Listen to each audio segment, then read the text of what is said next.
Good day. It is 4:45 a.m. It is Tuesday, the 29th of October, 2024. Halloween, Day of the Dead season is coming up. It is a time of year that people reflect on their ancestors, if they are in their tradition, worldwide, many cultures. Christianity is called All Saints Day. There's from Halloween, which is Samhain, it's in its older culture. I right now am in a place called, that was when I was a little child, the Dominion of Canada. And I heard on the news some people saying some foolish things, blaming the orange shirt movement as a terrorist movement. Us indigenous Americans have been terrorized by years of the document of discovery executed by Latin right enforcers of the document of discovery, as well as Frenchmen fur traders and Dutchmen fur traders that sold us south into enslavement on this continent. There is a tribe in America called Slavery. Nothing to do with Slavic in Eastern Europe. From my recollection, my grandfather telling me, Harriet Tubman is part Slavery. That's why she went north from Virginia, one of the most southern states of United States of America, white Yankee territory before the Civil War. Virginia and Carolina were two of the most southern United States at the time when the Civil War started. Texas was not part of the United States. Neither was Florida. Neither was California. West of the Mississippi is land that the United States white Yankee Army stole indigenous territory west of the Mississippi. My grandma and my mom would say that my dad was being duped on the date of the calendar because he is Balkan descent Egypto-Greek that came here over 1,000 years ago with the Viking expanse, which is in our DNA as well, and our history, oral history. People don't want to believe how the Aztecs developed, but it is what it is. Though people are trying to erase it from history, there are entities in United States of America trying to cancel culture, American history, erase American history, having it start later than before Columbus. American history is well established way before Columbus. The Olmec are one of the premier cultures of North America. The Inca are young comparatively, though corn can be credibly, scientifically proved to have been started in South America. There's the matter of the Quiche and Quiche language, Quiche, and the Tola, Tolan, Toltec, which in Maya means construction, workers, laborers, the same as equivalent to Roman for Europe. We would say the Tolteca, ancient Olmec, built America. The mound builders, the pyramid builders. America has more. Mexico, I think, alone. Mexico and Guatemala alone have more pyramids than the country Egypt, I'm pretty sure. And if you include all of America, the Americas has more pyramids than Africa, as far as I know. The oldest pyramid I know about is a pyramid on the Brazilian coast. 110 feet tall, made of sea shells. Another pyramid in North America that proves mound builders are ancient is another one, I think, in Florida or Georgia, 110 feet tall. These two objects, pyramid in South America and mound in America, is why I joined 110 Squadron at a time when me and my older cousin regrouped in 110 Squadron.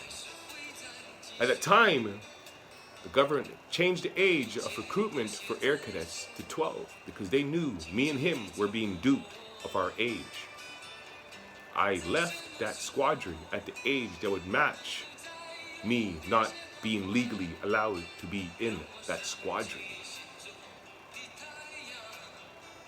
1989, technically, legally, I would have not been allowed to be in that squadron.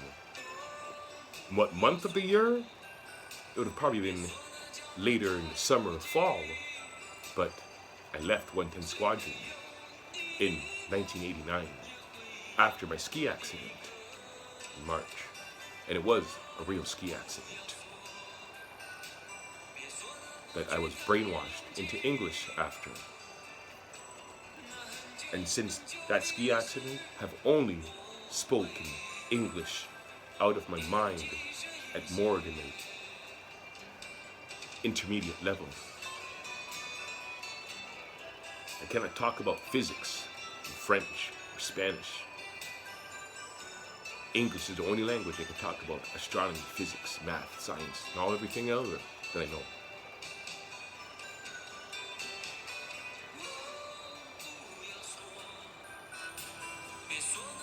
The reason you hear me listening to Chinese music is because we talked about in 1984 events that would take place over the last 40 years worldwide, and one in America that would be the last one in America, the great solar eclipses. We did mention 2035 as well. I'm pretty sure in 1984 we mentioned Apophis, which passes by Earth April 13th, 2029. So if we mentioned Apophis in 1984 and possibly mentioned a solar flare that hit Earth Mother's Day this year in 1984, how advanced is the science that I wasn't fully taught by my ancestors because I was brainwashed into an English world that they use the science, which is not real scientific. It is political scientists, which is not scientists at all. Poli-sci, political science, is not a science. P-O-L-Y, science. 5 sciences: chemistry, biology, physics, math, astronomy, etc., etc., etc., engineering. That's poli-sci. Those kind of people are scientists or technicians. Politicians are not. They're lobbyists. They use their cash to change people's opinion of something that was valid. Let's say 1 and 1 equals 2. A political scientist would pay cash to make someone say 1 plus 1 equals 10. Where a real scientist would say, no, 1 plus 1 equals and always will equal 2.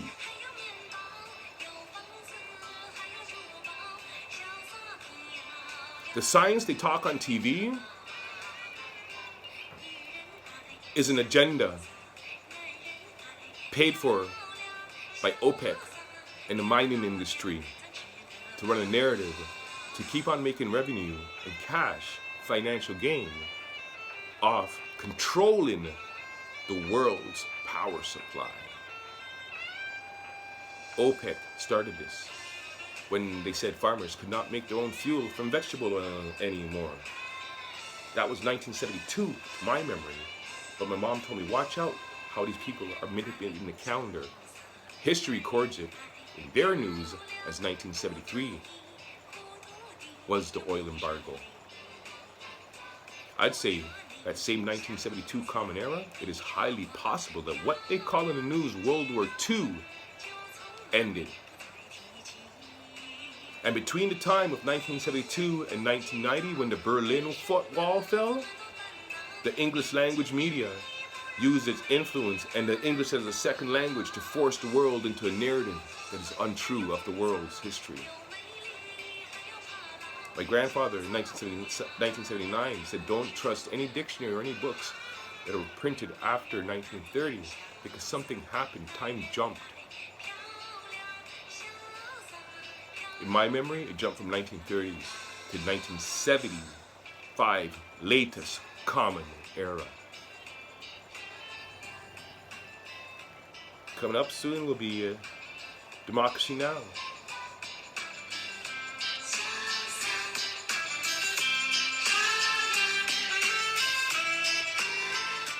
And just so people are wondering, they know, and asking, I put my head in the bowl of water on top of the fridge this morning and breathed in a few times before I started talking. I remember being here years ago with my dad saying we'd be broadcasting from here regardless if or what, whether the world went the wrong way or the right way.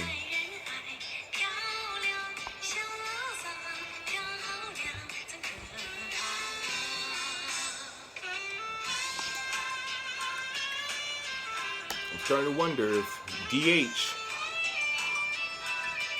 the Chinese Guyanese girl, is actually more likely Inuit, American, and because of what happened to us, the guy on the knees means some people were brutalized and forced on their knees.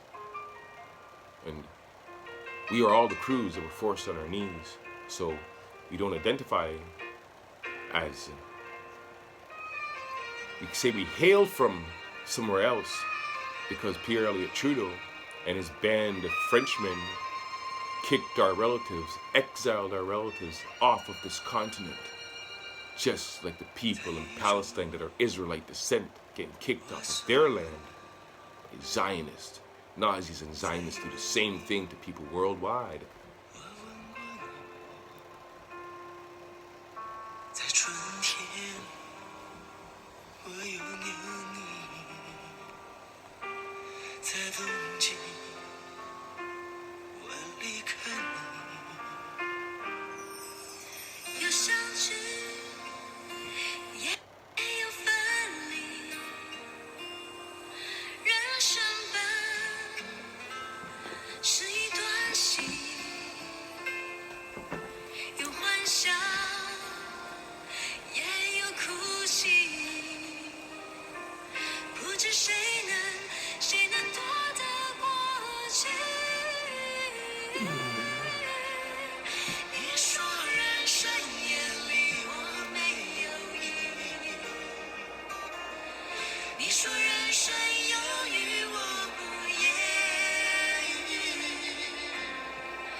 A day. So mark your calendars, November 18th till 24th, and support CIUT FM's fall funding drive. The best sound in your city.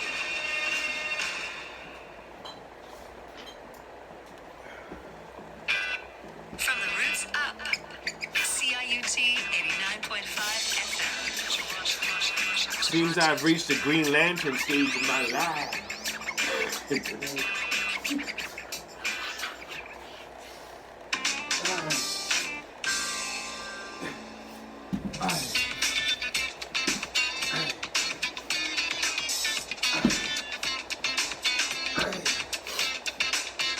From New York, this is Democracy Now!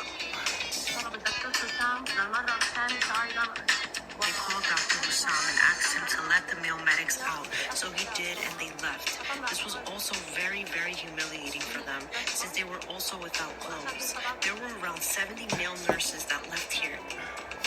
Israeli soldiers storm Kamal Adwan Hospital in North Gaza as part of a 3-week siege that's killed over 1,000 Palestinians, mostly women and children.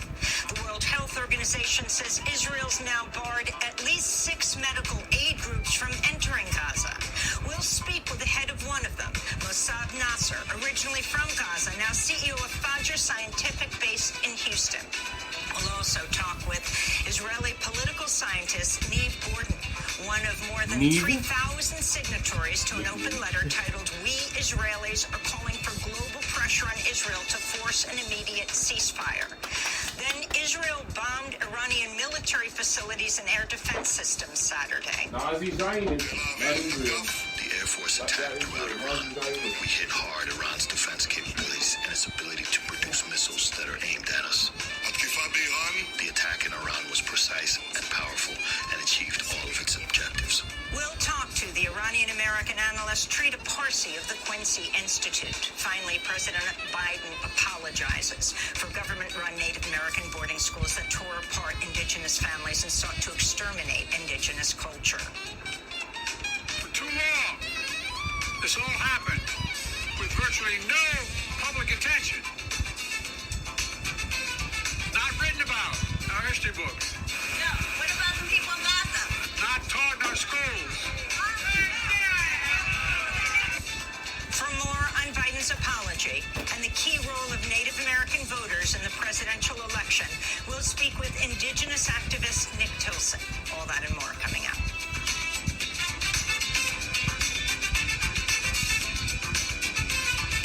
Welcome to Democracy Now!, democracynow.org, the War and Peace Report. I'm Amy Goodman. UN Secretary General Antonio Guterres has urged for a return to diplomacy and, quote, maximum efforts to prevent an all-out regional war after Israel bombed Iranian military facilities and air defense systems Saturday. The strikes included a site linked to Iran's ballistic missile program. Iran said 4 soldiers were killed. Israel also struck air defense batteries and radars in Syria and Iraq. Iranian President Masoud Pezeshkian said Iran would take an appropriate response to the attack, but he reiterated Iran does not seek a wider war. Israel's attack came about 4 weeks after Iran launched a missile attack on Israeli military sites in response to Israel's mounting assault on Lebanon and Israel's assassination of Hezbollah and Hamas leaders. The Hamas leader they killed in Tehran on the inauguration day of the Iranian president.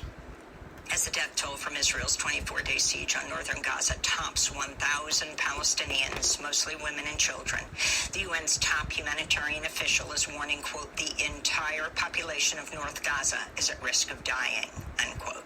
At Kamal Adwan Hospital, Israeli soldiers arrested and expelled nearly all male doctors and staff following its brutal raid. One of the victims of the raid was the hospital's director, Dr. Hossam Abu Safia's young son, Ibrahim. On Saturday, Dr. Abu Safia led prayers for his murdered child as he laid him to rest. A nurse who survived the Israeli attack on Kamal Adwan described the siege. We were all surrounded from all sides. There was shooting from all directions with bombs and mortars, and they evacuated all those who were sheltering here so that everyone leaves, both men and women.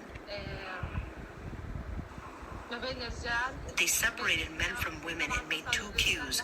It was very, very humiliating for our men since they took them without clothes and nothing to cover with. Elsewhere in Gaza, an employee of Doctors Without Borders was killed in Khan Yunis, and at least 3 more journalists were killed in an Israeli airstrike. They were identified as Sayed Radwan of Al-Aqsa TV, Hamza Abu Salmiya from Sanad News, and Hanin Mahmoud Baroud from the Al-Quds Foundation. Meanwhile, lawyers at the U.S. Justice Department called on Attorney General Merrick Garland to launch investigations into crimes against U.S. citizens committed by Israeli soldiers and settlers in the occupied West Bank, including the killing of the activist Aishinur Aigi. The letter to Garland highlighted the hypocrisy in the department's refusal to acknowledge crimes by Israel while it's been outspoken against Russia's actions in Ukraine. Israeli strikes in the southern Lebanese city of Tyre have killed at least 7 people today. The Israeli military issued evacuation orders for large areas of Tyre as it continues its deadly attacks. Meanwhile, Lebanon's health minister says Israeli strikes have targeted 55 hospitals in Lebanon as Israel seeks to impair the country's health infrastructure. Here in the United States, Microsoft has fired 2 workers who organized a vigil for Gaza. The employees, who are both Arab, belong to the protest group No Azure for Apartheid, which opposes Microsoft's sale of its cloud technology to Israel. Meanwhile, Harvard University has temporarily suspended dozens of students and professors from its libraries after they staged a series of silent study-in protests to bring attention to genocide in Gaza, as well as the crackdown on free speech at Harvard. Here in New York, Donald Trump headlined a major campaign rally at Madison Square Garden Sunday, holding what the New York Times described as a closing carnival of grievances, misogyny, and racism, unquote. During his speech, Trump described Democrats as the, quote, enemy from within, and repeatedly attacked immigrants, claiming the United States is now a, quote, occupied country. Other speakers included Trump's running mate, J.D. Vance, Elon Musk, Robert F. Kennedy Jr., Tucker Carlson, Stephen Miller, and Hulk Hogan. The rally began with the conservative comedian Tony Hinchcliffe, who called Puerto Rico an island of garbage. A lot going on. Like, I don't know if you guys know this, but there's literally a floating island of garbage in the middle of the ocean right now. Yeah. I think it's called Puerto Rico. Fucking faggot. Puerto Rico's resident commissioner, Jennifer Gonzalez Colon, called the remarks despicable, inappropriate, and disgusting. During his time on the stage, Tony Hinchcliffe also mocked a black man whom he said carved watermelons for Halloween. Another speaker called Kamala Harris the Antichrist, waving a cross. Democratic vice presidential candidate Governor Tim Walz compared Trump's rally to the pro-Nazi rally held at Madison Square Garden in 1939. Meanwhile, Kamala Harris held major rallies over the weekend, including in Houston, where she campaigned with Beyonce Friday night. Harris addressed abortion rights in her speech. He brags about overturning Roe v. Wade. In his own words, quote, I did it and I'm proud to have done it. That's what he says. And one has to ask, proud that women are dying? Proud that doctors and nurses could be thrown in prison for life for administering life-saving care? At a rally in Kalamazoo, Michigan, Michelle Obama took to the stage to warn against another Trump presidency. I hope that you'll forgive me if I'm a little angry that we are indifferent to his erratic behavior, his obvious mental decline, his history as a convicted felon, a known slumlord, a predator found liable for sexual abuse. In media news, the Los Los Angeles Times and the Washington Post are both facing turmoil after the paper's publishers announced no presidential endorsements would be made this year. The LA Times is owned by billionaire Patrick Soon-Shiong, and the Washington Post is owned by Amazon's Jeff Bezos. Two veteran journalists at the LA Times, Robert Greene and Karen Klein, resigned in protest, as did the editorial's editor, Mariel Garza, who wrote, quote, "How could we spend 8 years railing against Trump and the danger his leadership poses to the country and then fail to endorse the perfectly decent Democrat challenger who we previously endorsed for the U.S. Senate," unquote. In other election news, a judge in Virginia has blocked an attempt by the state's Republican governor, Glenn Youngkin, to purge close to 2,000 Virginians from the voter rolls. The judge ruled the purge violated the National Voter Registration Act. The UN is warning of atrocious crimes in Sudan's central Khazira state after reports of mass killings by the paramilitary Rapid Support Forces. At least 124 civilians were killed by the RSF over the past week, according to on-the-ground reports.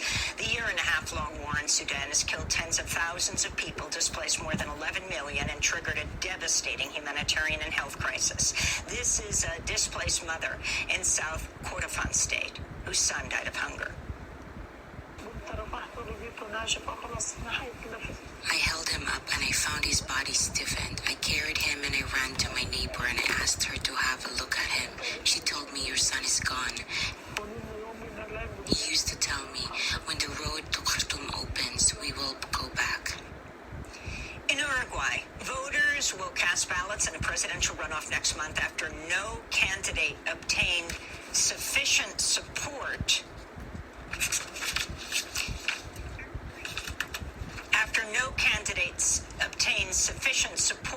to claim victory in Sunday's election. Yamandu Orsi, a center-left former mayor and history teacher, won the most votes but did not reach the 50% threshold to outright defeat Álvaro Delgado of the ruling center-right Partido Nacional. Orsi is an ally of the former president, José Pepe Mujica, an ex-guerrilla-turned politician who's credited with turning Uruguay into South America's most socially liberal country. Former Bolivian President Evo Morales blames sitting President Luis Arce after Morales' vehicle came under fire in what Morales said was an attempted assassination Sunday.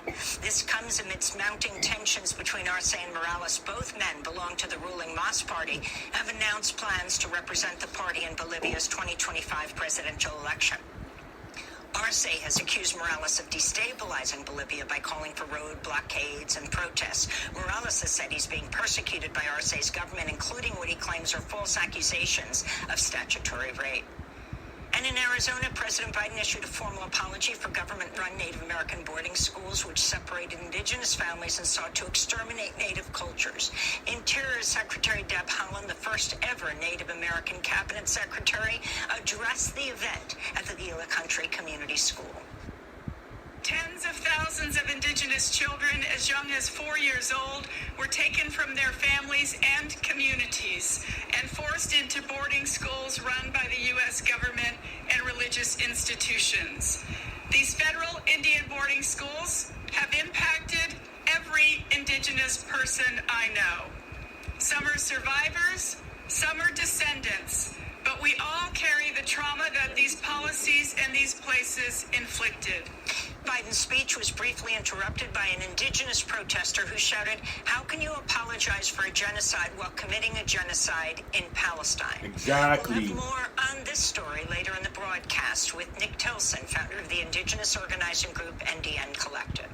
And those are some of the headlines. This is Democracy Now!, democracynow.org, The War and Peace Report. I'm Amy Goodman. We begin today's show in northern Gaza, where Israel's 3-week siege has killed over 1,000 Palestinians, most women and children. Gaza health officials say almost 43,000 Palestinians have been killed in Israeli attacks since October 7th, more than 100,000 wounded, though the toll is likely far higher. On Saturday, Israeli forces withdrew from North Gaza's Kamal Adwan hospital 1 day after raiding it. Health officials say soldiers detained dozens of male medical staffers and some of the patients. This is a nurse describing how Israeli forces detained the hospital's director. They called Dr. Hussam and asked him to let the male medics out, so he did, and they left. This was also very, very humiliating for them, since they were also without clothes. There were around 70 male nurses that left here. They took them to the external clinic. They started to destroy things, and we were the only nurses in the hospital without the rest of the medical team. The nurse mentioned Kamal Adwan Hospital's director, Dr. Hussam Abu Safia, a pediatrician. After Israeli forces retreated from the hospital Saturday, he buried his young son, Ibrahim Hussam Abu Safia, who was reportedly killed Friday in an Israeli strike on Jabalia in northern Gaza.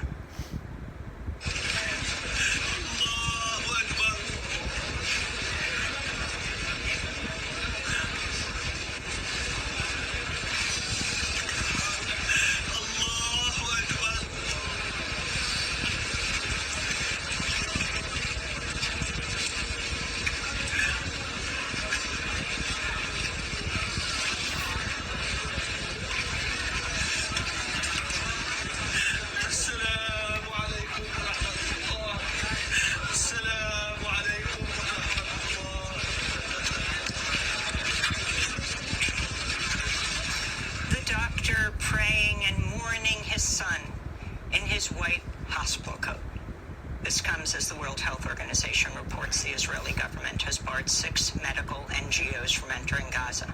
One of them, the Palestinian American Medical Association, released a statement saying, quote, "We urgently demand the Israeli authorities rescind this decision immediately and urge the U.S. State Department along with international bodies to advocate for the immediate reinstatement of these vital medical services which constitute a fundamental human right protected by international law and the moral fabric of our global community," unquote. For more, we go to Houston, Texas, where we're joined by another head of another organization, one of 6 medical aid groups Israel's banned from entering Gaza. Mossab Nasser is the CEO of Fajr Scientific. He helped lead one of the largest medical missions to Gaza in August of 2023. He was last in Gaza in May during Israel's invasion of Rafah. Nasser also helped renovate parts of Kamal Adwan Hospital in northern Gaza. He is himself originally from Gaza. Thank you so much for being with us as we watch the director of Kamal Adwan, a man you know well, mourn his son, praying at his grave in his white medical coat. Can you talk about who he is and the significance of Kamal Adwan Hospital?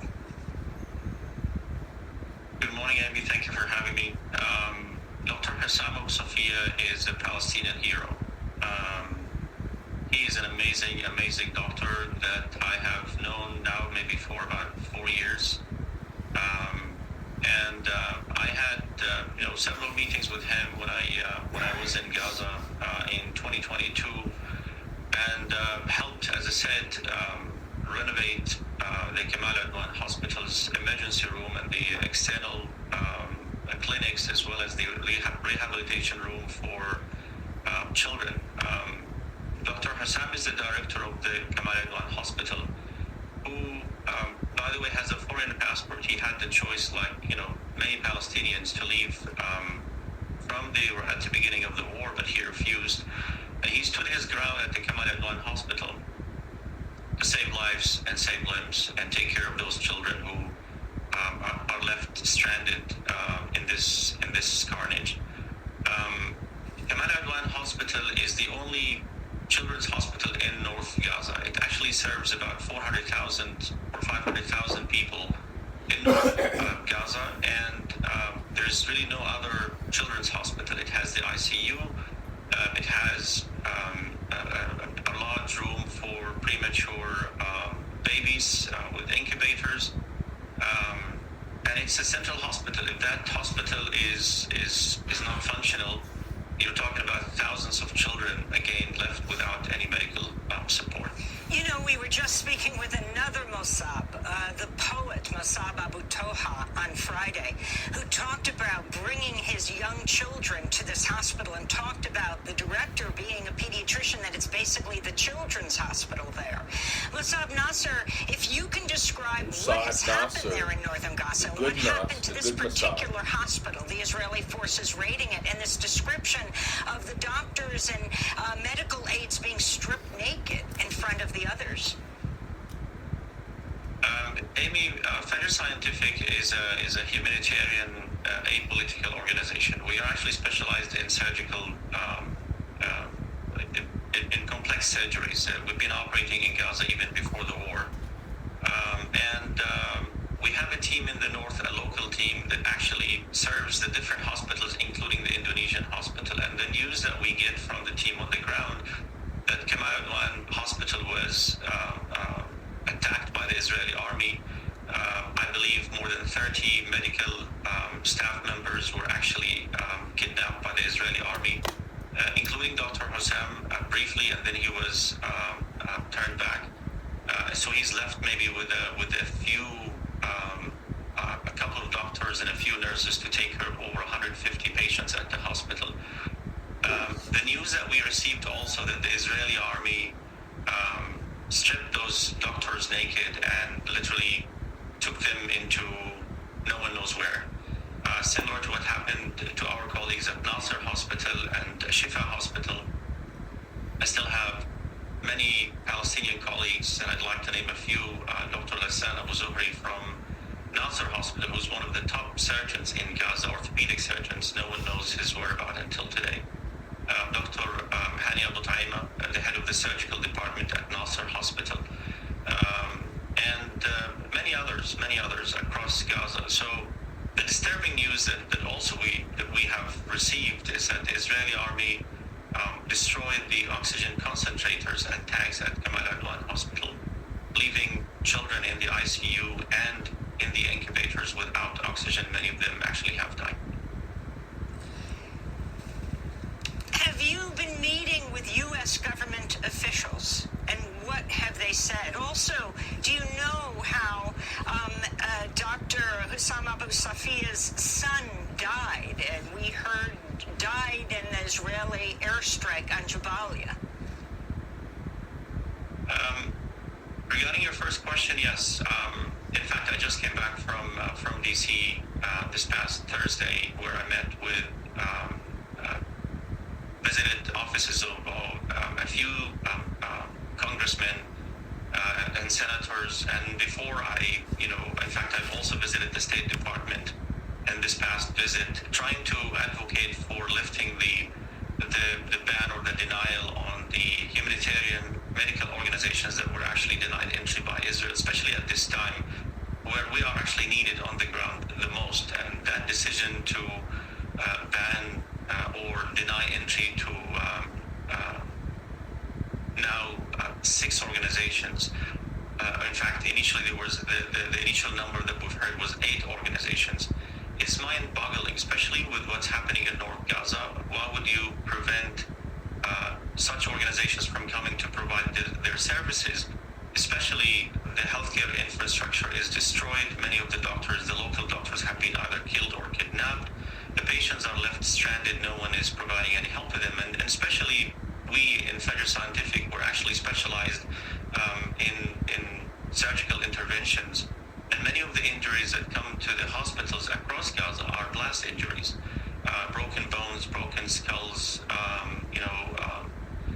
all kinds of multiple degrees of burns. So those patients require immediate attention, and if you don't provide this attention to them, many of them actually will die a slow and painful death because of infections. Regarding Dr. Hussam's son, I really don't know the details surrounding his death, but I was told that he was killed in an Israeli airstrike in Jabalia, as you mentioned. Finally, I wanted to ask you about a tweet of yours. You're talking about a girl. Maziona is one of the children Fajr has been trying to evacuate out of Gaza for months now. She sustained devastating injuries to her face. Her face was nearly torn off. Surgeons have held the remaining structure together, but she urgently requires a medevac for specialized care and bone surgery. She also still has shrapnel in her neck. She's, of course, in immense pain. Her condition's worsening. The platinum used surgically to rebuild her face is coming out. Doctors have stated she needs surgeries outside Gaza to save her life. Maziona has been denied medical evacuation 4 times. Authorities suggested the medevac could proceed without Maziona's mother accompanying her. However, when her father attempted to take the next steps, Maziona was again denied. Explain her fate right now, where she is. That is another heartbreaking story, Amy, that I have been personally, as the CEO of the organization, following closely and advocating for Maziona's evacuation for almost 3 months now. I can't tell you how many times I visited the State Department, how many times I talked to congressmen, how many times I've tried to reach to the Israeli authorities to try to evacuate her out of Gaza with no results. Maziona was injured in the face, in her face, a serious injury. I mean, she has a viral video on Instagram and YouTube that you see how, when she was brought to the hospital, how she was bleeding. Initially, we submitted her mother as a companion. The mother was rejected by COGAT, the Israeli authority, effectively. Then we submitted her father's name. Then her father was rejected. Then we submitted the father's aunt. Then it was rejected. And then we submitted another aunt of the father. It was rejected. So we're kind of left without any options. I don't know. To the point, actually, I proposed my name to be a companion for Maziona to get her out, and still we have not been able to get her out. In fact, the recent update we got from the local team on the ground that she has potentially an infection, and if this girl is not evacuated as soon as possible, she could die. Maziona is one out of thousands, Amy. In fact, we have 12 children like Maziona with serious injuries, some of them actually with a bullet settled in the head, that we wanted to take out, and we have not been able to take any of them so far. Since May, since the closure of the Rafah border, we were able, generally speaking, only 125 children were evacuated out of Gaza out of 2,500, if not more, needed an immediate evacuation. So this carnage needs to stop. Musab Nasser, I want to thank you for being with us, CEO of Fajr Scientific, one of 6 medical humanitarian organizations Israel's barred from entering Gaza. He's based in Houston and originally from Gaza. Next up, we turn to Israeli political scientist Amy Goodman. He's in London. He's one of more than 3,000 signatories to an open letter titled, "We Israelis are calling for global pressure on Israel to force an immediate ceasefire." Back in 20 seconds.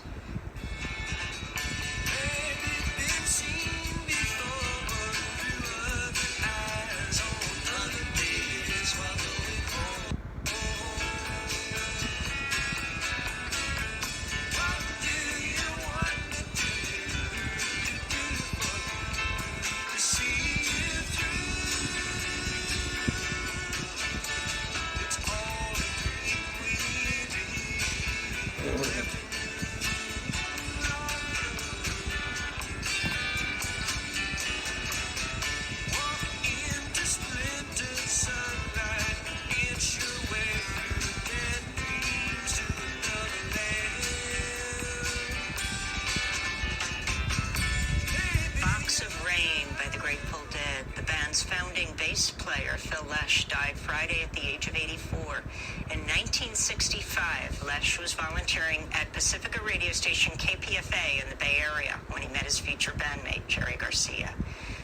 This is Democracy Now!, democracynow.org, the War and Peace Report. I'm Amy Goodman. We Israelis are calling for global pressure on Israel to force an immediate ceasefire.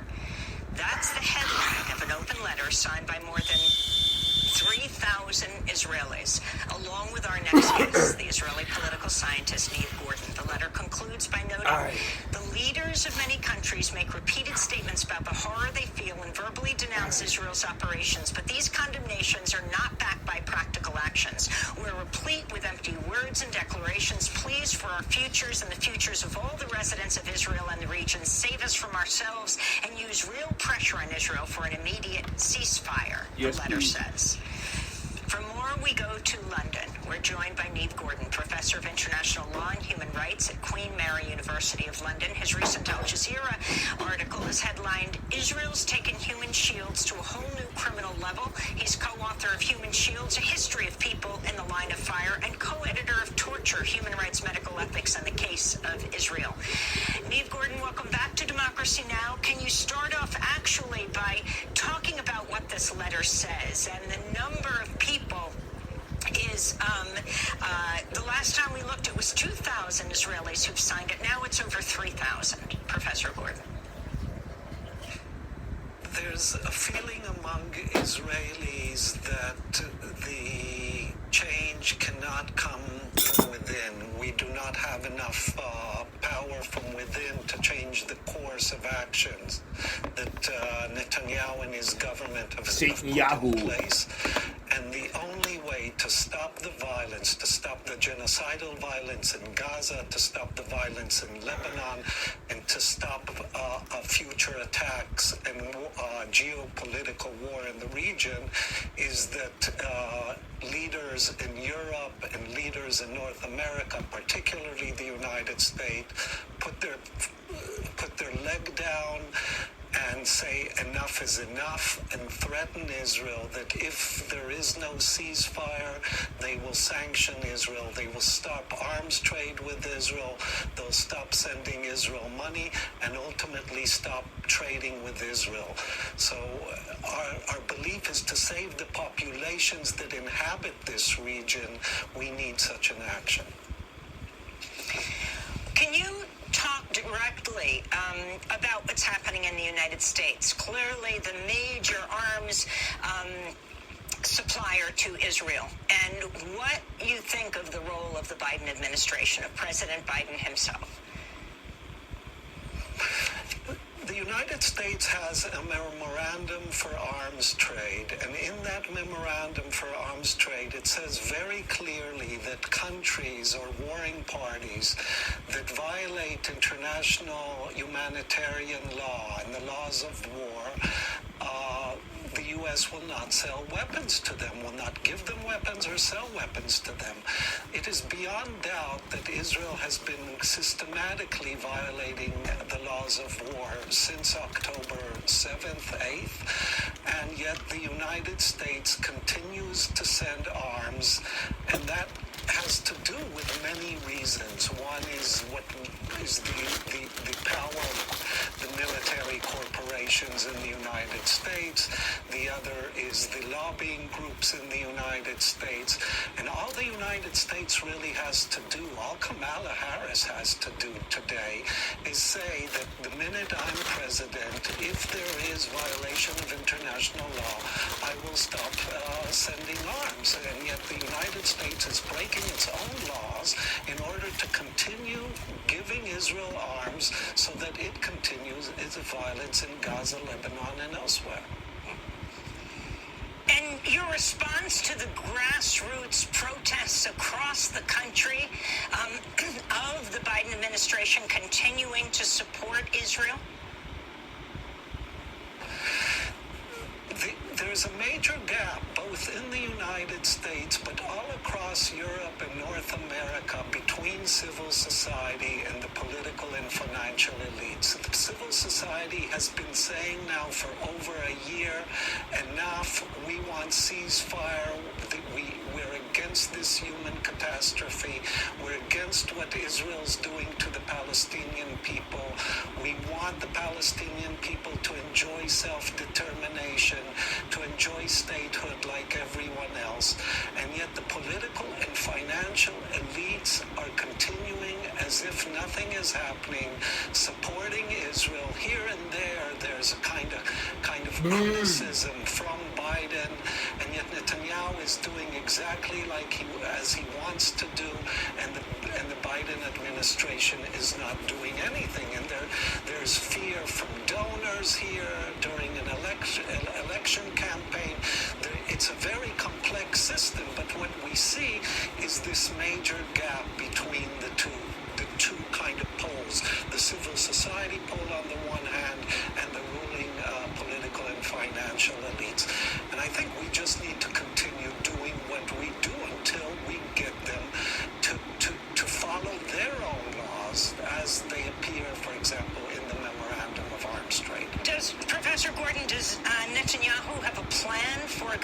And what about these negotiations that are now taking place in Doha, in Qatar? Apparently, Egypt has proposed a 2-day ceasefire, release of 4 hostages. What is happening there, and what do you think needs to happen? Well, I'd like to say a few words about the bigger picture. I think Netanyahu, pre-October 7, 2023, saw himself as a figure of history, one that has led Israel to economic success, one that will normalize relations with Arab countries in the region, including Saudi Arabia, and one that has slowly managing to erase the Palestinians from history. Come October 7th and the failure of the Israeli intelligence, and after 35 weeks of protest against the judicial overhaul, and the death of 1,200 Israelis and 250 Israeli hostages, he understood that his position in history has changed, and he's trying to rebuild that through, I think, 3 axes. One is the Gaza Strip, and I have very little belief in the current negotiations. I think large parts of his coalition want to resettle the northern Gaza Strip, and that's why we're seeing what we're seeing there, and what your previous guest told us about the kind of displacement of the population there, the destruction of the whole infrastructure of existence of the population through the destruction of the hospitals, of the schools, of the mosques, etc. And ultimately what Netanyahu's coalition would like is to resettle that part of the Gaza Strip and close the rest of the Palestinians in the south, and probably maintain some kind of ethnic policing there for years to come. In Lebanon, I think Netanyahu would like to cleanse the area that's south of the Litani River from any presence of Hezbollah, and I think that's going to last for quite a while now. I hope I'm wrong, but I think that it's not going to end soon. But I think that the crown of the jewel for Netanyahu, and the only way that he thinks of himself as returning to history as a hero, is through the bombing of the nuclear plants in Iran. I think everything is leading in that direction. Again, I hope I'm wrong, but I think now Netanyahu will wait for the elections on November 5th, and then he'll decide how to continue on that strategy. So I think the talks now in Doha are more of a cosmetic to a large process that we see unfolding now in Israel and the Middle East. Professor Gordon, we just have a minute, but you begin your recent Al Jazeera piece headlined, Israel's taken human shields to a whole new criminal level, writing, quote, the use of human shields in war is not a new phenomenon. Militaries have forced civilians to serve as human shields for centuries, yet despite this long and dubious history, Israel's managed to introduce a new form of shielding in Gaza, one that appears unprecedented in the history of warfare. We have 1 minute, if you could explain. So human shielding works through a politics of vulnerability, through the recognition that the civilian that is shielding a military target is not like a robust landmine or anti-missile defense system, but it's the moral value that is ascribed to the civilian that supposedly deters the enemy from firing. So if Hamas sees a co-patriot dressed in civilian clothes, then hopefully that will dissuade them from firing and killing the human shield, or try to deter it. When you dress the human shield in military garb, you're not trying to deter Hamas from firing at the civilian, but you're trying to actually lure Hamas so that they think it's an Israeli soldier, that they fire at him, and then the Israeli soldiers can see where the fire is coming from and fire back. So it's changing the whole logic of human shielding and using the vulnerability instead of as a form of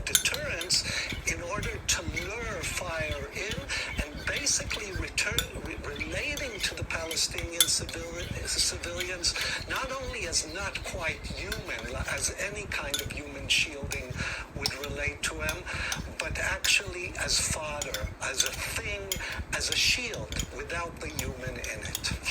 Amy Goodman, I want to thank you for being with us. Israeli political scientist, professor of international law and human rights at Queen Mary University of London, is one of the main signatories of a letter that has now more than 3,000 signatories of Israelis calling on international pressure on Israel. This is Democracy Now! I'm Amy Goodman. UN Secretary General Antonio Guterres has urged for a return to diplomacy and, quote, maximum efforts to prevent an all-out regional war after Israel bombed Iranian military facilities and air defense systems Saturday. The strikes included a site linked to Iran's ballistic missile program. Iran said 4 soldiers were killed. Israel also struck air defense batteries and radars in Syria and Iraq.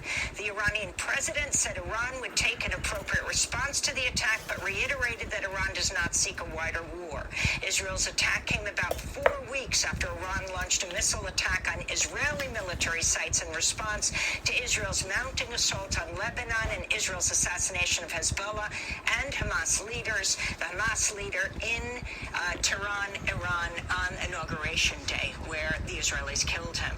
For more, we go to Washington, D.C., where we're joined by Trita Parsi, Executive Vice President of the Quincy Institute for Responsible Statecraft, author of several books, including Losing an Enemy, Obama, Iran, and the Triumph of Diplomacy.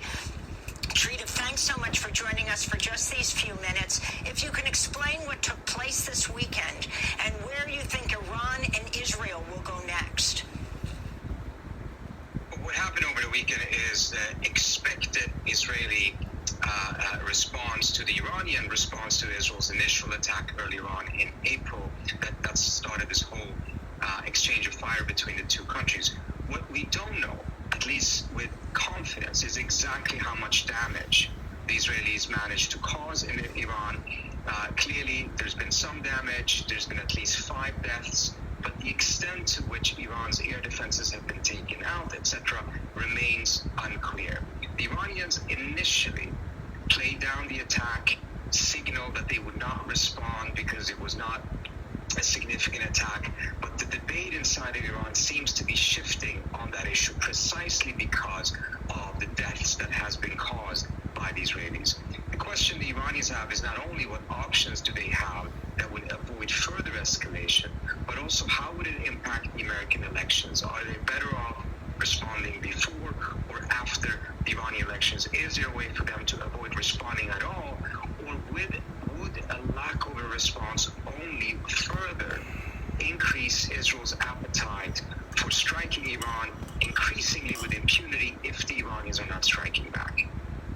So I wanted to ask you about Democratic presidential candidate Kamala Harris's response to Israel's attack on Iran. She said she'd like to see de-escalation in the region, but added, quote, I feel very strongly, we as the United States feel very strongly that Iran must stop what it's doing in terms of the threat that it presents to the region, and we will always defend Israel against any attacks by Iran in that way. Your response? Well, it is exactly this type of approach that has led us to this level of escalation. On the one hand, saying that we don't want to see escalation. On the other hand, providing the Israelis with every equipment, every bomb, every piece of intelligence that allows them to escalate, then offering them protection against any Iranian retaliation, which then reduces the cost of escalation for the Israelis. And lo and behold, here we are. The Israelis are just continuously escalating the situation, striking more and more. They're now striking 5 or 6 countries in the Middle East. And all the United States says is that we would not like to see escalation, but we are providing every opportunity and every equipment and every logistical piece of material in order for the Israelis to have an easier time escalating the situation. And your response to the Washington Post report that the Biden administration won assurances from Israel that Israel will not strike Iranian nuclear or oil sites in any retaliatory act. Do you agree with what our previous guest, the Israeli professor Amy Goodman, said, that he is concerned that that's just where Israel is headed, perhaps waiting for Election Day next week, and then would do something like that after?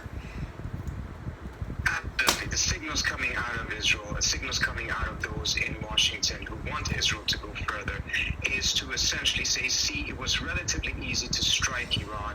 What are we waiting for? Let's go all the way. And moreover, as I said on this show before, just because the first response at this time now was not going after the nuclear sites, because we are on an escalatory cycle, does not then mean that we will not end up with strike against the nuclear sites in a full-scale war that would prompt. So the point is, it's not where the first step is, it's where this is leading to that is important. And this, unfortunately, is leading, much thanks to the approach of the Biden administration, towards a much larger escalation. So finally, Trita Parsi, you're the executive vice president of the Quincy Institute for Responsible Statecraft. What do you feel would be responsible statecraft right now? Right now, the most responsible thing the United States could do, that would also lie in the U.S.'s own interest, is to actually pursue a strategy that truly de-escalates the situation. Such a strategy would put pressure on all of the different parties, including, of course, the Iranians and the Houthis and Hezbollah, but it would also put pressure on Israel, and it would deprive Israel from all of the American bombs and all of the American material that the Biden administration has given them that allows them to just continue this war and to escalate this war. This is not terribly difficult to de-escalate if we actually pursue a strategy that is aimed at de-escalation. Trita Parsi, Executive Vice President of the Quincy Institute for Responsible Statecraft, author of several books, including Losing an Enemy, Obama, Iran, and the Triumph of Diplomacy. When we come back, President Biden apologizes for government-run Native American boarding schools that sought to exterminate indigenous culture. Back in 20 seconds.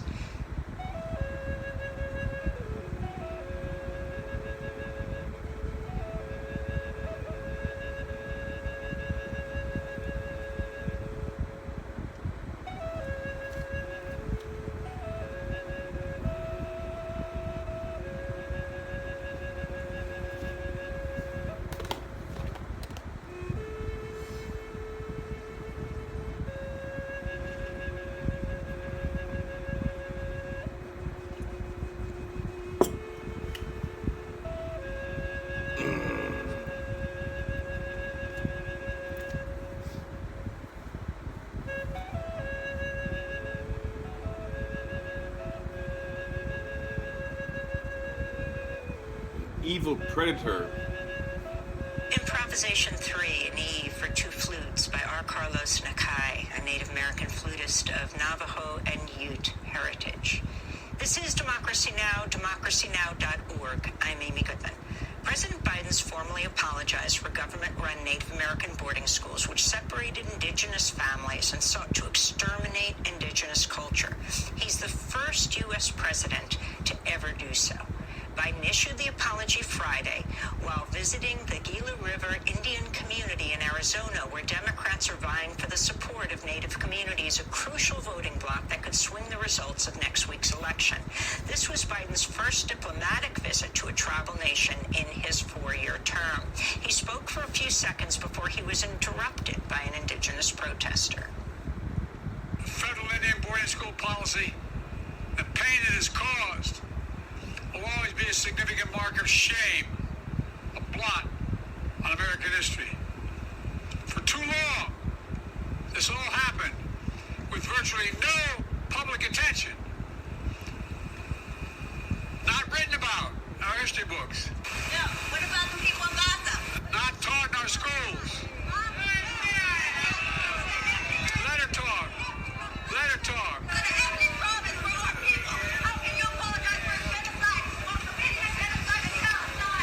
Exactly, Predator. Oh, no, let her go. There's a lot of innocent people being killed. There's a lot of innocent people being killed, and it has to stop.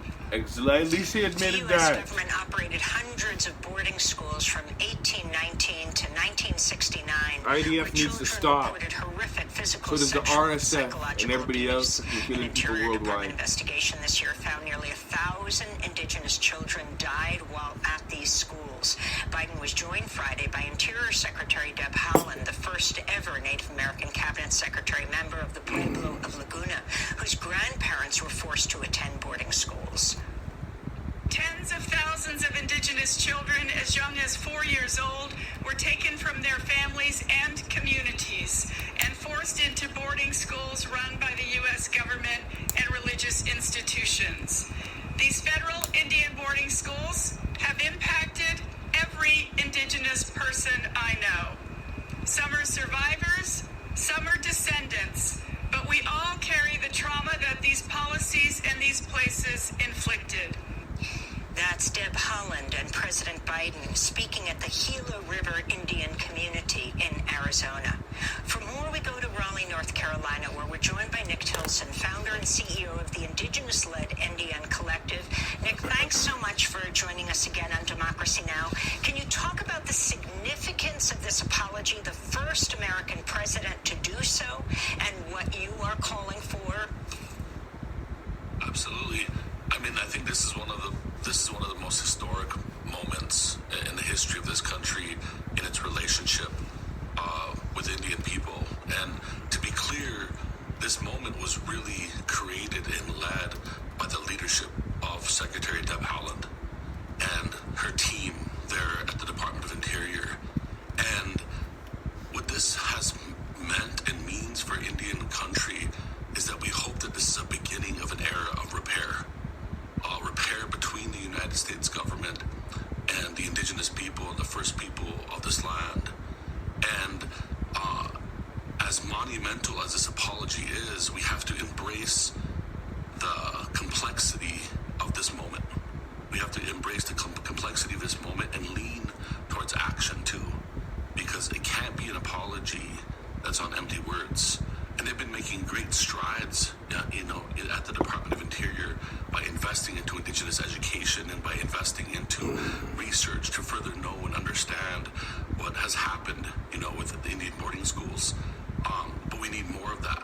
And so some of the things that we're calling on is just a few things that President Biden can do before he leaves office to follow up on this. One of those calls to action is rescinding the Medals of Honor that were given to the 7th Cavalry at the massacre at Wounded Knee in 1890. To rescind those Medals of Honor would be a way to invoke healing. The other thing that we're calling upon is, America's longest living Indigenous political prisoner in American history is a boarding school survivor. Mm-hmm. And his name's Leonard Peltier. Mm-hmm. And so we're calling upon President Biden for executive clemency for Leonard Peltier. We also want to see this administration and actually future administrations invest into unprecedented levels of investing into Indigenous language, culture, and education, because it was the education that was weaponized and used as a mechanism to assimilate our people. And as a result of that, so many Indigenous languages were lost. And so now we're calling upon Biden to invest into unprecedented levels of Indigenous education and languages. And then lastly, what we want to see Congress do is we want to see Congress pass the U.S. Truth and Healing Commission bill, because that bill would make sure that the truth and healing work that is currently underway can be supported for the long haul, far into the future, because it's not one apology that can fix this. This is hopefully the beginning of a new era of repair and healing between Indigenous people and the United States government. So, on the issue of Leonard Peltier, there is also another incredible connection, because Leonard Peltier was a survivor of the residential boarding schools, wasn't he, Nick? Absolutely. He was in the boarding schools, and he was an assistant in Wapaton boarding school, in North Dakota? South Dakota. And so he was in that boarding school taken from his home. And what a lot of people don't realize is that Leonard Peltier and many people who became leaders in the American Indian movement were survivors of boarding school.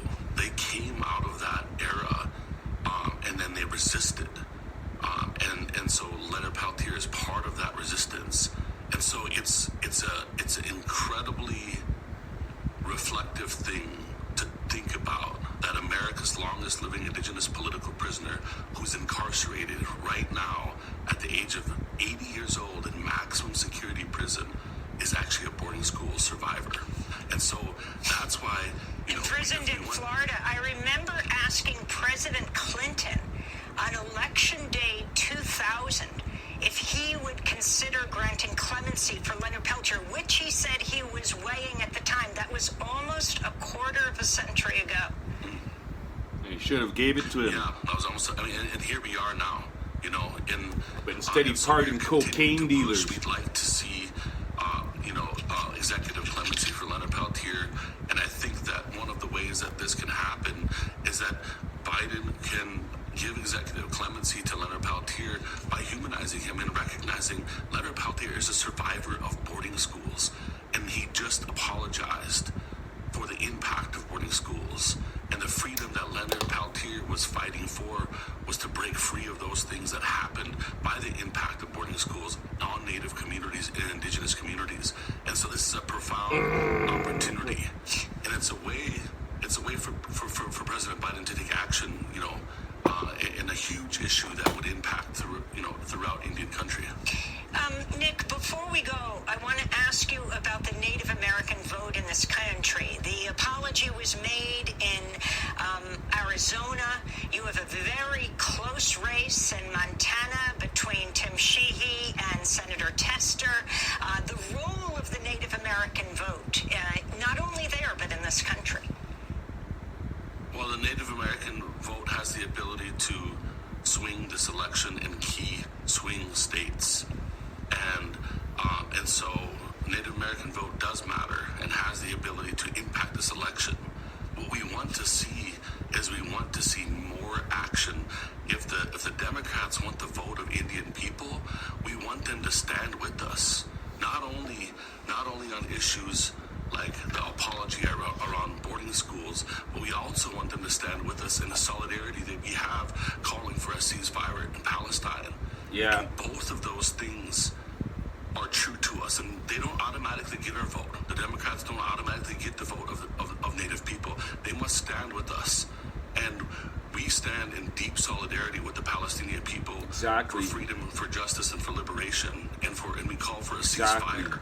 And so what we want is the progressives to stand with the Indian people, and that's how you earn an Indian vote. Exactly. Finally, Nick Tilson, what would you demand of President Trump if he is elected president and President Harris?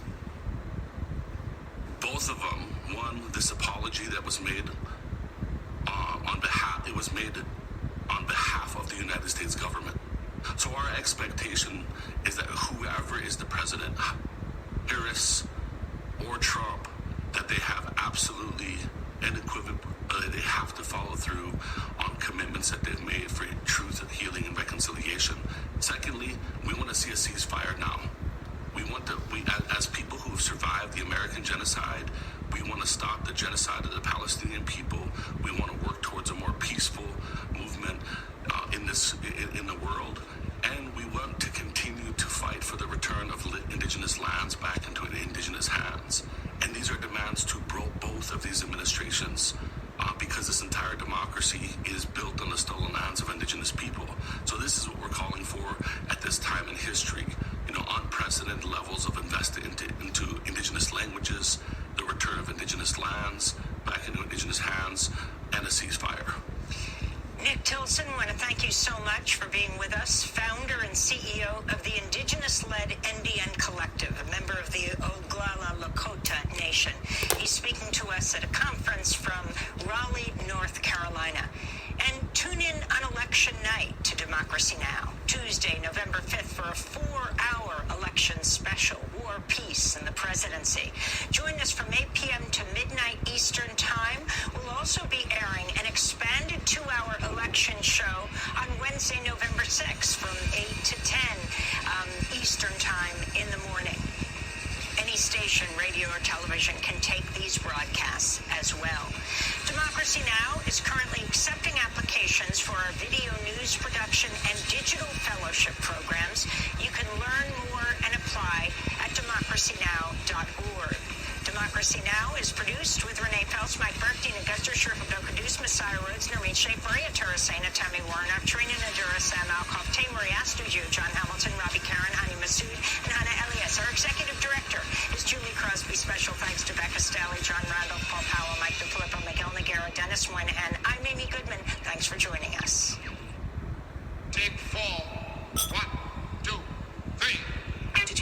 CIUT FM's fall funding drive will be happening from November 18th to the 24th. Well, now you do. So, here is your chance to help us help you. With your support, we can continue to bring you great programming 7 days a week and 24 hours a day. So mark your calendars, November 18th to the 24th, and support CIUT FM's fall funding drive. The best sound in your city. Wow, that looks so much better on this screen right here. From the roots up, CIUT 89.5 FM. Toronto.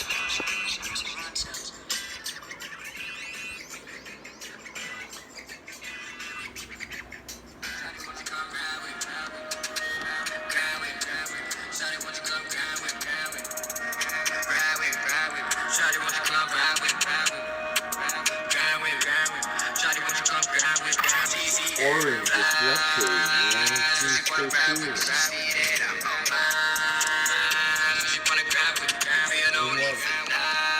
I don't think I'm going to be able to show you all of this thing there. What it is.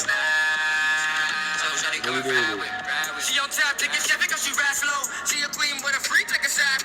Nobody knows if she look good. She don't the blue and red, do they be the 5-0. That's not my type of music right there. Really. I like old school hip hop, positive music. Just gonna go run backwards here for this Democracy Now! Over what they said, because a lot of us agree with that. First of all, I gotta say something about the watermelon, the weird memory I'm having here, related to the term watermelon. I like the taste of watermelon, but I cannot eat too much of it. It makes my stomach watery. Maybe I have a mild food intolerance to watermelon, I don't know. But on a political note, if that term watermelon has for a long time meant something political, I love watermelon. I love watermelon way more than I love Nazis. I will never love Nazis. And I have no reason to love Zionists. I love watermelon. I don't like settlers. I don't like colonizers. They brutalized our life here. A bunch of yahoos, what I'm remembering what Obi-Wan was telling me, a bunch of yahoos came here to this land, sexually assaulted toddlers and our aunts and mothers and everything else. That was the 60s and 70s. We went to freaking around the world in 1978 to talk to bishops about this. None of them like that. None of them like what happened here. So worldwide, there's people that know that in America, out of Canada, because South Park is saying blame Canada, so some of the agents of the WEF are in Canada. Some people, some agents of the deep state, dark web, are pushing a sexualizing agenda to push sexualizing all cultures based on something that used to be practiced in Europe, Africa, Asia. But as far as I know from our history, not here. Not here. People were not circumcised in the America before America became not great after Columbus. America was great before Columbus came here. The only way to make America great is to tell all of American history, including Louisa woman, the fossil found in Brazil, the highlands of Brazil near Peru, nearer to Peru than it is to the ocean. Why is it people talk about Lucy? It's suspect that her DNA might have been taken from Louisa. Louisa, Latin, for the equivalent name Lucy in English. Louisa woman should have been made viral, education-wise. Everybody in the world should know about Louisa woman at this point in history. The fact that they don't, and you hear people talk about out of Africa and Lucy instead, when our grandparents and ancestors said there's more than 5 centers on the planet of civilization start. Indus Valley region, Ganjas, Harappan, Hindu, Sanskrit, Tamil culture. The Nile River Valley, ancient Egyptians, known as Kemet to people that know history, Chemicians, a word that gives us the modern word for chemistry. Egyptians were not people of black. They did not call themselves black people. They are people of chemistry, chem, which became the chemistry in Arabic. Al-chemi, al means the, chem, chemistry. Into modern English, just chemistry. You don't say the chemistry in English, you just say, I study chemistry. I study physics. I study biology. You don't say in English, I study the chemistry or the biology or the physics. I don't know if in Arabic they say the physics or the biology, but I know alchemy is the root of chemistry.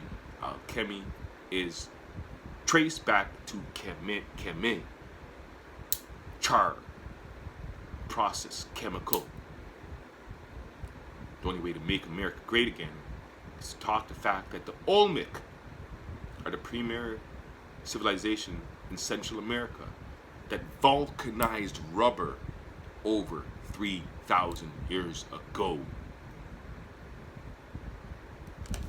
The X clan, as it is, the flag, the X, over 3,000 years old. Copper tone people, Copper City, Atlanta, even had pyramids. Mayan, not. The ones made by the immortal sex cult to be Egyptian.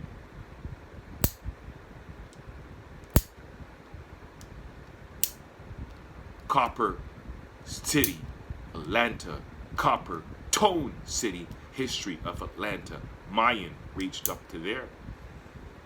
The Mayan X can be seen in the four corners of USA, and supposedly the Mayan X is in Algonquin. I have not seen it, so I cannot say to an affirmity that the Mayan X is in Algonquin. But according to the history I was taught, Hiawatha, and the one we try not to say in English too much because it sounds bad, Dikiniwoda, they came up here in our Mayan descent and taught our people's astronomy. Hiawatha. Some American Indians rode the bison. Can you compete with the horse against the bison? This is why some people killed off the bison. We ate it as food, and some people rode it. Now I'm going to the Democracy Now! Backwards. Free Palestine. It's the same issue as here. I heard last week that Satan Yahoo has a summer residence or a vacation residence in Caesarea. My memory last year here was saying that people here on this island thought this island was Italy and this freaking lake was the Mediterranean, and their freaking concept of the map was so slanted and small. The awkward thing here is I heard he has a house in Caesarea, Netanyahu, Caesarea, in the Levant, the most western part of Arabia. Therefore, it can never be the Middle East because it's the most western part of the Arabia. Or the most eastern part, if you consider it formerly part of North Africa. No middle about it. My recollection has shown me Zionist, Nazi, lobbyists changed the name of Palestine, Levant, Palestine meaning stone palace, which means Israelites could live there. There's nothing wrong with the name to be Israelite. Israelites were living there that converted to Christianity and Islam. So essentially, the Zionist, IDF-led people that call themselves Israel as a nation, but will not acknowledge that they are descended from Israelites, or will not acknowledge the name Israel, are murdering Israelites that just happened to convert to Islam or Christianity a long time ago.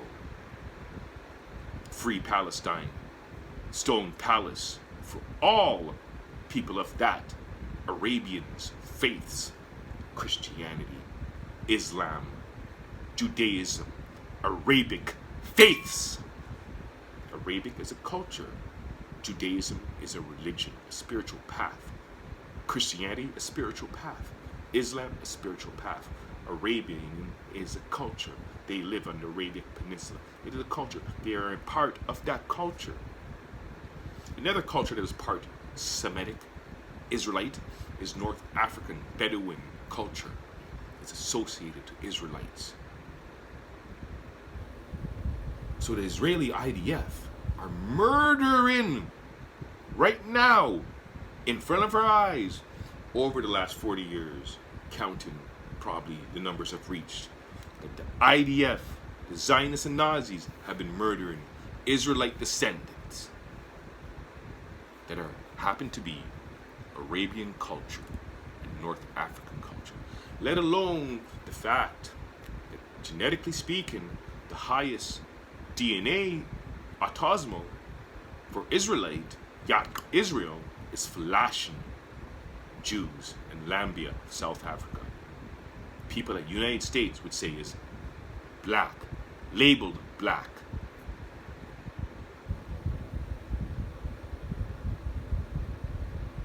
When Columbus and them came here, they recorded that people in the Americas, same complexion as Ethiopia. Ethiopia, some say means burnt skin, dark skin, whatever. I'm American Indian according to oral history. My grandfather would say 7/8 quantum, blood quantum. Canada, because my mom is Mayan descent, where my dad is Mohawk descent, where her dad is Mohawk descent, make me at least 3/4 blood quantum, USA or Canada. My dad, both his parents were born in Canada, but because of the Trudeau coup against North America, with the other ones that are freaking eroding our history, rewriting our history with English to erode our history, the deep state, paperclip Nazis, I gotta wonder, was that really William Shakespeare that went undercover under 60 years old and then passed on over 100 years old in 2020, after 2020 CE? It is highly probable. Because from those pictures in the books and from my mom's conversations and what I remember, it seems the United States is in league with the Roman Catholic Church to advance the date on the calendar where it might be only the 1700s Anno Domini. Land back, truth and healing bill and reclamation. Our history in the Americas needs to be resolved, restored, and told correctly. This was known in the 70s.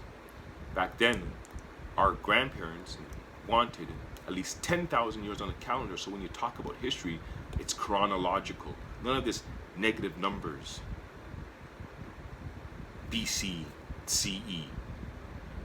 Worldwide, every single culture using a calendar that's determined before or after one particular person's birth, instead of having the calendar start the furthest back of any human culture's record. The Byzantine calendar is at least 7,300 years. That's older than the Zionists say the world can be. Our calendar is well over 10,000 years. Our history recorded the formation of islands in the Caribbean during a massive uplift that caused floods in the Mediterranean. But our history has been holocausted, burnt to sunder by Latin Rite conquest of the Americas. Luckily, 4 codexes survived, which proved that the Mayan were the most advanced in astronomy, plus all the stelas throughout Central America that show proof to that. Plus, if you really look at it and really watch archaeology and things, you'll notice that Tolan type carvings exist from Mexico all the way to Peru, Tolteca. The Quichean language goes all the way from Peru to its sister's language all the way in Central America. Quiche, Quichean, Quiche, Maya, Quichan, Incan. Quechua, astronomy, originally from Inca, term using Inca, Quechua. Peru, Yuli knife. The original knife that's in Canada got mistranslated because Chinese was in America first, up there that far in the Arctic, compared to Latin. Woman, that sound in Chinese means us, we. And the Yuli knife in the Arctic got translated from Chinese with that sound, woman. Mistakenly translated into English to mean that knife, skinning knife, is only for females. But that knife, skinning knife, is used by both males and females. Leonard Peltier. I'm related to Peltiers by blood, my mom's side of the family. I don't know if I'm specifically related to Leonard Peltier. The Peltier is big in our family, Indigenous America. Clinton could have pardoned him, but instead Clinton chose to pardon cocaine dealers. And I have always suspected that Clinton and his wife could be a sexual predator since the 90s. That's why I've been leery about Clinton. Boarding schools. My memory shows me I went to boarding schools between 1972 and 1978. Before 1976, I was not living with my father regularly every day because I had been kidnapped by a sexual predator that's still involved in our family because he helped the people pushing English and French onto this world here in North America. We were forced to speak in French and English since 1976, Common Era. Now we speak English every single day of the week. When our parents went to grammar school speaking Greek, Latin, and their indigenous languages. Biden apologizes to American Indians. Took long enough. That should have been done over 40 years ago. Mossad Nasser. Looking back at it, hindsight 2020, Mossad Nasser is a much better Mossad than Mossad Security Spy Agency. Mossad, the security spy agency, is probably highly influenced by Nazi Zionists to make their one world new order, white supremacy, eradicate anybody that doesn't fit their ideals. Niv Jordan, find it kind of odd. I've been watching the show The Resident this last week. This lady, Nick Nevin, died in it.